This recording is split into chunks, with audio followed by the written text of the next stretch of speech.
আসসালামু আলাইকুম রহমতুল্লাহ। প্রিয় দর্শক, সবাই কেমন আছেন? আশা করছি সবাই ভালো আছেন।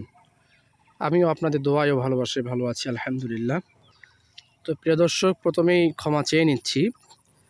আমি ঈদের আগ থেকে নিয়ে আজ এ পর্যন্ত কোনো ভিডিও দিতে পারি নাই, এজন্য দুঃখিত। প্রিয় দর্শক, আমি আজকে আপনাদের সামনে নতুন একটি তথ্য নিয়ে হাজির হয়েছি। সেটা হচ্ছে আমি কয়েকদিন আগে, ধরেন 2-3 দিন আগে, এই যে ছোট্ট একটি বাচ্চা, এটি সামনে পায়ে কি যেন হয়েছিল, একটু মানে আর কি পাটা খোঁড়াচ্ছিল, সঠিকভাবে পাও ফেলতে পারতেছিল না। তো এরপরে আমি এটা ডাক্তারকে বলি, তো আমাকে কিছু ছোট বড়ি দেয় আর অ্যান্টাসিড প্লাস দেয়, ওটা ডেল্টাসন সম্ভবত, ওই ছোট ট্যাবলেট আর অ্যান্টাসিড প্লাস এটা খাওয়াতে বলে। সেটা আমি খাওয়াই। এরপরে 2-1 দিন পরেই দেখি এই বাচ্চার মা সেও খোঁড়াচ্ছে, তারপরে দেখি আরেকটা খোঁড়াচ্ছে। তখন আমি একটু চিন্তিত হলাম যে আসলে সমস্যাটা কী। তো আমি আবার গিয়ে ডাক্তারকে বললাম। তো ডাক্তার তখন বলল যে আসলে ওই ডেল্টাসন আর অ্যান্টাসিড প্লাস এটা বড়োদেরকে 2টা করে আর ছোটোদের 1টা করে খাওয়াতে বলল, মানে যাদের সমস্যা হয়েছে আর কি।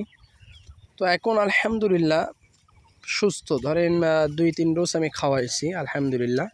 তো যদি এই রকম কোনো সমস্যা কারো হয়ে থাকে, আপনি হঠাৎই চিন্তিত হবেন না, চিন্তিত হওয়ার কোনো কারণ নেই। তো আপনারাও ডেল্টাসন যে এই টাইপের বড়ি, আমি এটা আপনাদেরকে পরে এখানে লিখে দেব, একটা ছবি দিয়ে দেবো ইনশাআল্লাহ, আপনারা সেখান থেকে দেখে নেবেন। তো এটি একটি সমস্যা। তো আমি যতগুলো সমস্যার সম্মুখীন হয়েছি, যে ঠান্ডাজনিত সমস্যা, এটা একটি সমস্যা আমি সম্মুখীন হয়েছিলাম। আর এটা এই 2-3টা এই সমস্যাটা হয়েছিল। এখন আলহামদুলিল্লাহ সুস্থ হয়েছে, আর কোনো সমস্যা নেই। শুধু ওই পাটা খোঁড়াচ্ছিল আর কি, সঠিকভাবে হাঁটতে পারতেছিল না। তো এই হলো আজকের তথ্য।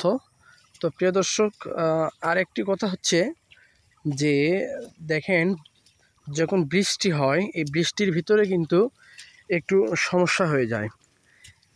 সেই সমস্যাটা হচ্ছে কি, যে বৃষ্টির ভিতরে তাদেরকে বাহিরে নিয়ে আসা যায় না, চারণভূমিতে চড়ানো যায় না। একটা বিশাল একটি সমস্যা আর কি। শুধু খাবারের জন্য তারা সবসময় আওয়াজ করতে থাকে।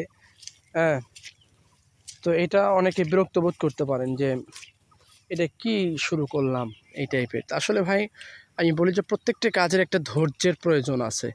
ধৈর্য ছাড়া আপনি কোনো কিছু করতে পারবেন না। এই যে দেখেন, আমি সকালে তাদেরকে বের করছিলাম, তো আমি মনে করছিলাম যে হয়তো বৃষ্টি ছেড়ে যাবে, তাও বৃষ্টি আসছিল। তো এখন আবার আসছি, তো এখন আলহামদুলিল্লাহ বৃষ্টি নেই, আলহামদুলিল্লাহ ভালো। আর আপনারা দেখতে পাচ্ছেন যে চতুর্দিকে শুধু সবুজ ঘেরা, শুধু সবুজ। এত পরিমাণ ঘাস হয়েছে বলার বাহিরে, আলহামদুলিল্লাহ এত পরিমাণে ঘাস। তো আসলে এত পরিমাণে ঘাস হয়েছে আলহামদুলিল্লাহ, কিন্তু এটা কয়েকদিন পর আর থাকবে না।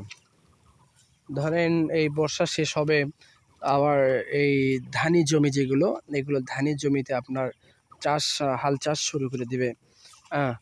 তারপরে এই ঘাসগুলো আসলে কমে যাবে, তো তখন একটু সমস্যা। তবে এখন যেহেতু বর্ষা মাস আর পানি কম বেশি হবেই, ঠিক আছে। তো এই জন্য রাস্তার পাশে চরানটা কিন্তু অনেক সহজ, আলহামদুলিল্লাহ। তো আমি কিন্তু মূলত আমার কিন্তু চরানোর উদ্দেশ্য রাস্তার পাশে। আর এখন যে ঘাস দেখতেছেন চতুর্দিকে, এটা হচ্ছে আমার প্লাস পয়েন্ট, আলহামদুলিল্লাহ। এটা আল্লাহ প্রদত্ত একটা নিয়ামত বলতে পারেন। এটি কিন্তু আল্লাহ প্রদত্ত নিয়ামত।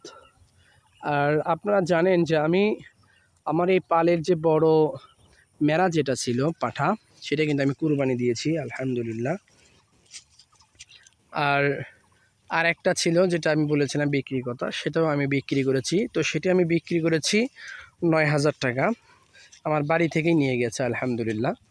সেটা আমি 9,000 টাকা বিক্রি করেছি, আর আমারটা আমি কুরবানি দিয়েছি, আলহামদুলিল্লাহ।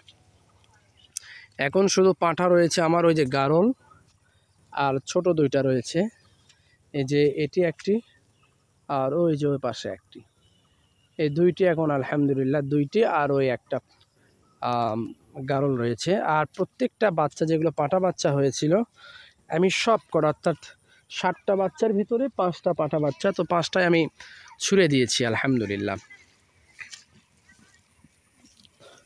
অর্থাৎ তাদেরকে আমি খাসি করেছি। তো এই হলো সর্বশেষ পরিস্থিতি। আমি এই সম্মুখীন এই সময়ে এসে আমি এই সম্মুখীন হয়েছি যে একটু পাটা খোঁড়ায়। তো এটা ডাক্তারকে বলার পর বলে এটা কোনো টেনশনের কোনো কারণ নেই, এটা কোনো সমস্যাই না, সাময়িক একটি সমস্যা। যাই হোক আলহামদুলিল্লাহ, আল্লাহ পাকের মেহেরবানি, আল্লাহ কবুল করেছেন, ভালো করেছেন, এই জন্য শুক্রিয়া। তো প্রিয় দর্শক, অনেক ভাই কমেন্ট করেছেন বা আমার কাছে ফোন দেন যে আপনারা বাচ্চা নেবেন বা ভেড়া নেবেন। তো এই মুহূর্তে এখন আমার বিক্রির মতো নেই, এই মুহূর্তে বিক্রির মতো নেই, কারণ আমার প্রত্যেকটা এখন প্রেগনেন্স, বাচ্চা দিয়েছে, এগুলো 1 মাস 40 দিন পার হয়ে গেছে। কোনোটা ইতিমধ্যেই ব্রিড করানো হয়েছে, ব্রিডিং করানো হয়েছে, ব্রিড করানো হয়েছে, আর দুইটা তো আলহামদুলিল্লাহ বাচ্চা দিবে, সেটা অল্প সময়ের ভিতরই। এই যে তার ভিতর এটি একটি, আর ওই যে একটি দেখেন, এই যে এটি অল্প দিনের ভিতরে আলহামদুলিল্লাহ বাচ্চা দেবে। এই হলো আমার ভেড়ার পালদের সর্বশেষ অবস্থা। বাচ্চা থেকে শুরু করে প্রত্যেকটি আলহামদুলিল্লাহ সুস্থ আছে, ভালো আছে। আপনারা সবাই দোয়া করবেন। এবং আমি আপনাদেরকে বলি আর একটি বিষয়, যে আমি বিভিন্ন জায়গায় ঘুরতে যাই, তো সেই জায়গার ভিডিওগুলি আমি ধারণ করি, আমি যেগুলো দেখি দৃষ্টিনন্দন এলাকা সেগুলো আমি ভিডিও ধারণ করি। তো এগুলো আপলোড আমি এখানেই দেবো ইনশাআল্লাহ, আপনারাও দেখতে পাবেন। আর ভিডিওগুলি সবাই ইনশাআল্লাহ চেষ্টা করবেন শেয়ার করার জন্য, লাইক করবেন, কমেন্ট করবেন। অবশ্যই আপনাদের কাছে আমি আশা রাখবো যে আপনারা এই ভিডিওগুলি শেয়ার করবেন ইনশাআল্লাহ।